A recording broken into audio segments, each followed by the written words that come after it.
G'day guys, today we're out doing a live adjustment to our good friend Kathy. Kathy, do you want to introduce yourself? Yeah, my name's Kathy Warden. I've got cerebral palsy quadriplegia and I've just asked Justin to come out and review my seating and give me some new seating options. Thank you.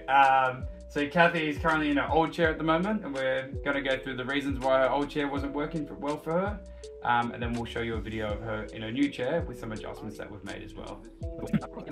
What we're going to do is first make sure Kathy's back in the chair and we're going to tilt her to help gravity to assist us get her back. We're going to pop the headrest off for now so I can get in there. Yep. So you might do this with 1 or 2 lifts. We're going to make sure the belt's undone. And then Kathy, we're going to come back. I'm going to give you a scoot. 1, 2, 3. Excellent. How's that feel? Great. Great, excellent. So what we see is her knees are really up against her. I probably could have got her back a bit more, but the cushion depth is a bit too long. From here, we're going to check the armrest. So the armrests are probably a bit too high here. So ideally we would want to lower them down, but on this chair, we're actually unable to from the former design. Then I'd want to check her leg rests. So to me, it looks like her leg rests are quite well supported. If they were too high, I would know that because I can fit my fingers under here. If they were too low, I would notice because you'll be able to see it. And if it's too low, that's what's going to make her slide out.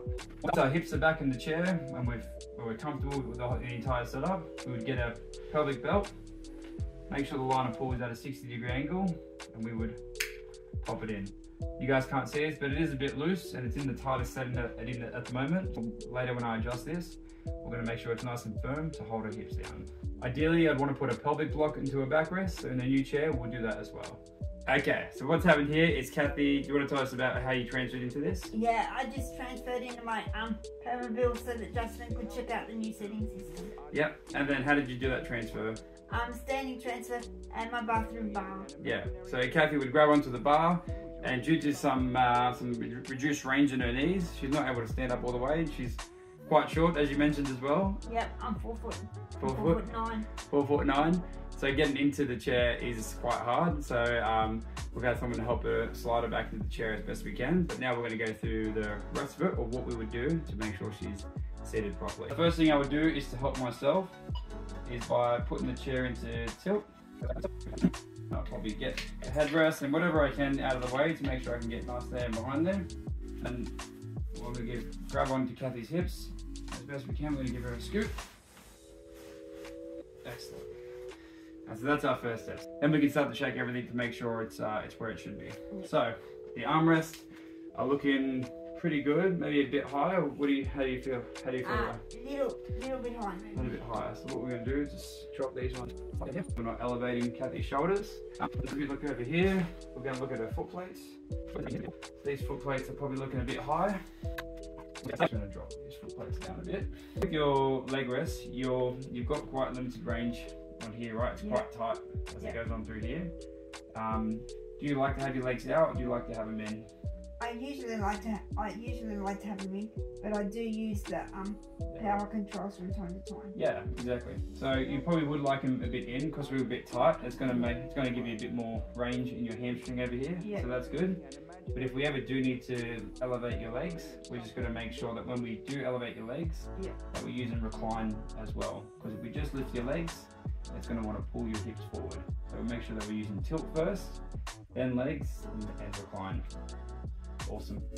So with the belt as well, we want to have the belt ideally in a bit of a 60-degree angle. When we have it at 45, Kathy's hips can slide under it pretty easily, and then that's not going to do much to stop us from sliding forward.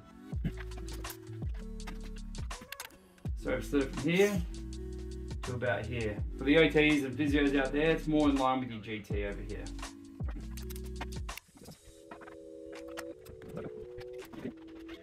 So if we're going to move a belt forward, what we're actually doing is creating a lot more length. So whenever you move a belt, you're going to have to readjust the belt to make sure it's the right fitment. So the best way to do that is to buckle the belt in, adjust each side at a time. And once it's fairly snug, then it will have an extra ring over here that we can pull to get it just that little bit tighter. How's that feel? Awesome. Awesome. So Some people may not like the feel of a snug belt, but that's how it has to be. If we want to use a belt to stop posterior tilt, it really does need to be snug to lock those hips in. Alright, so that's pretty much it. So we've made sure that the hips are all the way back. We've locked off the pelvis. We've made sure the armrest and the leg rest are at a good height. We've made the shoulder chairs in tilt.